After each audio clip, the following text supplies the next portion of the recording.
everyone, and welcome back to Cowabunga Corner. On this episode, we are talking about the Getting Down to Your Town tour. Everyone knows about the Coming Out of Their Shells tour. Everyone knows about the making of the Coming Out of Their Shells tour. But there was a second concert. And this is more of the under the table, most people didn't realize it happened type concert. It went around only to Six Flags Great America. And the Turtles had a few new songs. Only 3 new songs, really. And they added the song Sing About It from the original soundtrack, just so that they didn't have another song in there. But there was supposedly a full-scale concert being written up for this, along with a whole new soundtrack. This was the short version that was going to Six Flags. But something happened, and it never made it to the actual theaters. So what we have is one video release, a horrible video release of the Getting Down to Your Town tour. The reason I could stand here and say a horrible release like that is because I went and saw the show live. I seriously got to go and actually see this 4 times in a row, and the acting in it and the show itself was just so much better. The video has cut scenes. Some of my favorite scenes is completely wiped out of it. And Casey Jones, in the actual show, did not wear the mask the full time. No, Casey comes out on stage wearing the mask, takes the mask off, and that is the last you see of that mask during the show. Because he normally went around with his face showing, and he looked a lot like Casey Jones from the movies. So you could really appreciate this actor, because not only could he act the part, he looked the part. So it was exciting, it was thrilling, it was something to be there. It starts off with the Turtles coming out singing Getting Down to Your Town, which, just like Coming Out of Their Shells, is the name of the show. So their first song is based off that. Basically saying they're back and they want to be able to put on a show for each of us, each and every one. And so they're coming out, doing the song, and then afterwards they're like, yeah, but there's something different about this show. We brought along somebody else. Somebody to help us with this and that. And they just pick on Casey and end up calling him out. And Casey comes out there, and the mask, as I said, he takes it off. And then Casey's like, I brought you guys a gift. Hey, Donnie, hook it up. And it's a video screen showing Shredder in interdimensional infinity, which is where they sent him at the end of the Coming Out of the Shells tour. So they're picking up, kind of like an episode of a TV show, picking up with what they did with Shredder and showing that Shredder is still in this situation. Never explaining why Krang didn't find Shredder, since Shredder was mentioning Krang in the Technodrome in the last, show. But Casey Jones is able to find him. The Turtles are a little frustrated about this, and he turns it up so you can hear, and they hear Shredder going on about how bad the Turtles really are. Going on and making up all this stuff as if Shredder knows we're watching him, which he's not supposed to. He can't see us. But he's going on, I must warn the children. It's really corny. But what do you expect from, the Tour Turtles? It's being aimed for little kids. So if you can accept that, you can actually enjoy this. But you would enjoy it more if you saw it in person. And I'll explain why after I go through the storyline here. But they turn around and Casey convinces them to sing. They sing 2 songs, but they keep going back to listening in on the Shredder.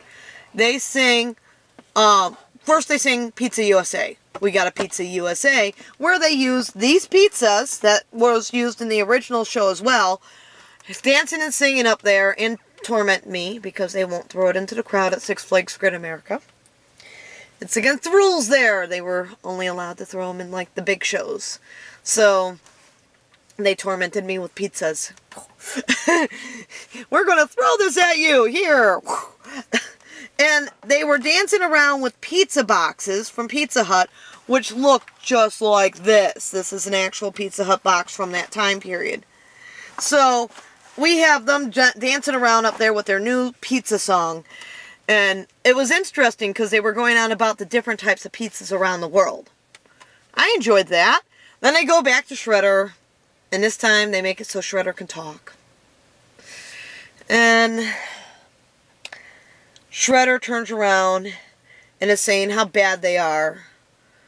And the Turtles are getting after him about this and saying that no. And Casey's like, oh, just ignore him. Let's show him why he's really in there. And they sing about it. Now, during the songs, Casey's attacking the crowd. He's not staying up on stage. He's coming down with squirt guns, slapping high fives. Casey is actually taking activity in the crowd, which I really did enjoy, because that was like, wow, they're bringing us even more into the show than they did with the original show. In the original show, we had Shredder taunting us from the stage. April came down and interviewed us before the show, but that was all we got of real crowd interaction. Well, they also had us help sing at the end. But this time, Casey's down there picking on us as we're sitting there in the front row, or the people sitting off in the sides. Everyone's getting squirt by the squirt gun and everything. He's trying to convince us to sing along with Sing About It. Not all the kids know Sing About It. One of the lines he would say was, sing something beautiful. And then I reminded him, this is a song from the last album. And I realized that he later, in the shows after that, was saying, hey, sing something off your last album. And that's when they start Sing About It. So, I'm not sure if he switched back and forth before I mentioned that to them. But I thought that was pretty cool that it was mentioned after I said something to them.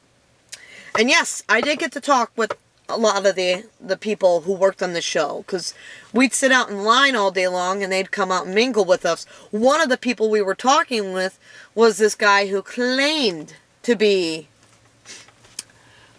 the manager, but he lied. I later found out he was Leonardo. So, I don't mind. I understand. You can't tell the fans who you are at these shows. So, he told me that, but he also got me backstage. He got me this pizza. He was extremely nice to us, and we had a blast talking with these people. They were amazing, and one of the best things was how much passion they had in the show itself. There was more passion than you'll ever see in that video. After they get done singing Sing About It, and we are drying up from the squirt gun, it goes back to Shredder now saying he's got a videotape and that's his proof. And one of the cutscenes is right here because all of the Turtles are trying to figure out what kind of proof it would be. And as they're trying to figure it out, Mikey's kind of wandering away. And they go, unless, and bring their heads, and they all face Michelangelo. And Mike just flips out on them, just completely yells at them, saying, oh, sure, anything goes wrong, and it's Mike's fault. Well, you're not turning me into Dana Waters on this one. It's not my fault.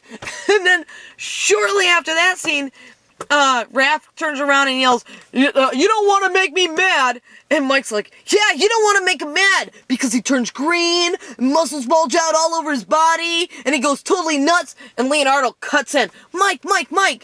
What, dude? That's the Hulk, dude.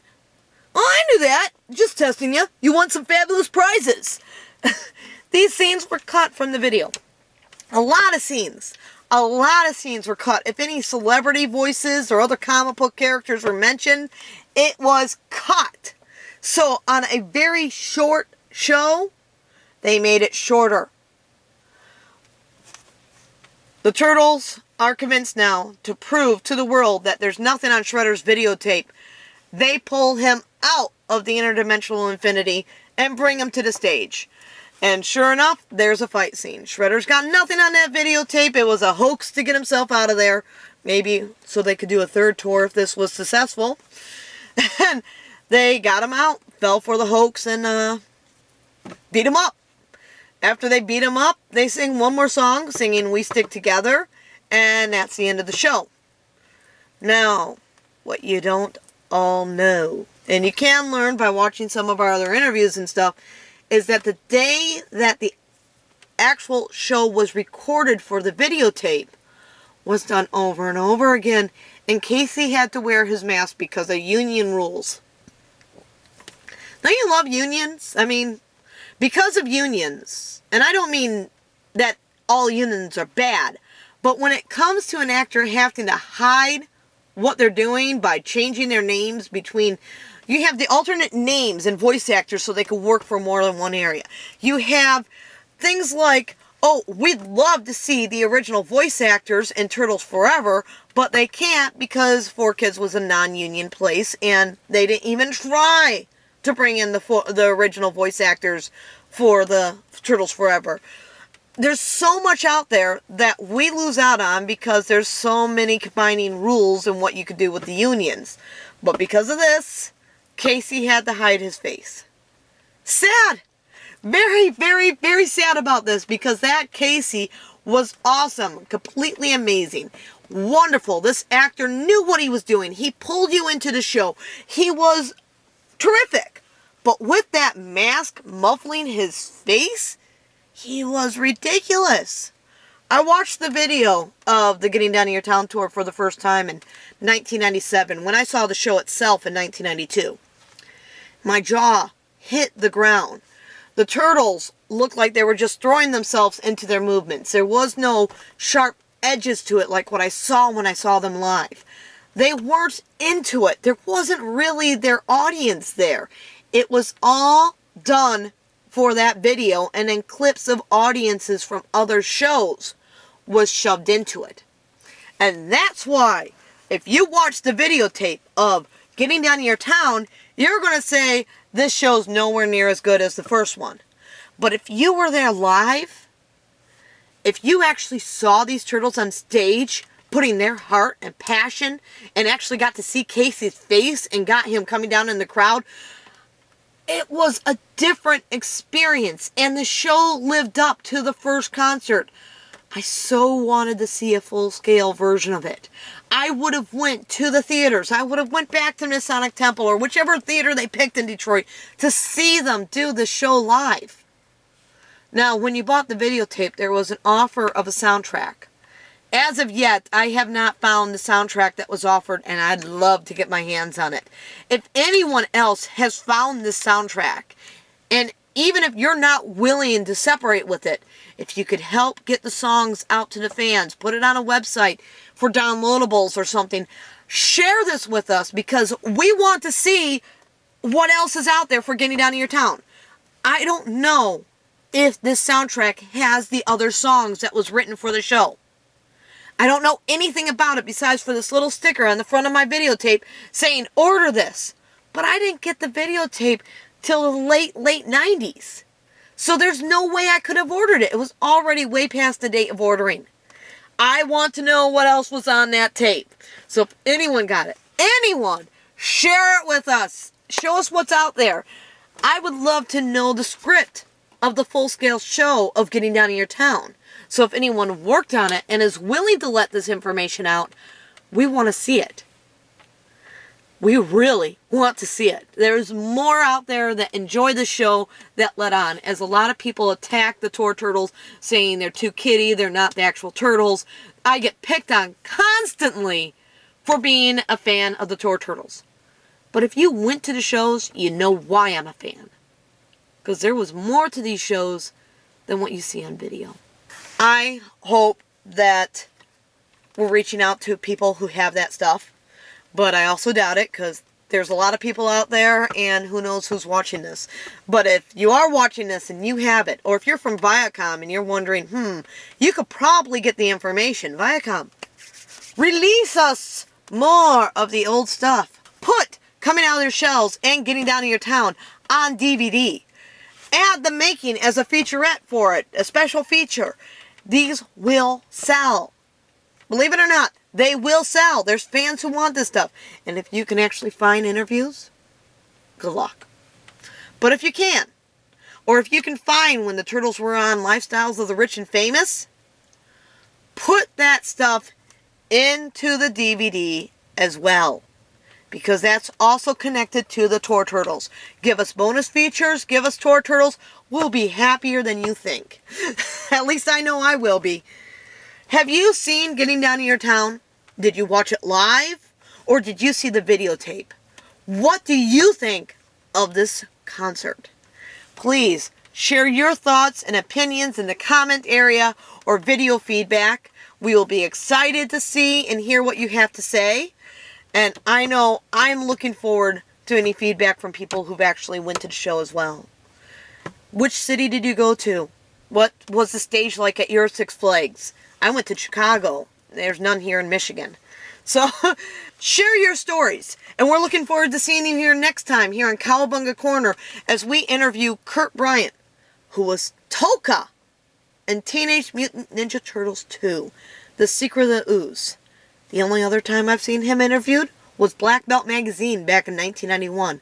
So make sure to stick with us next week and find out what he has to say about being a giant snapping turtle.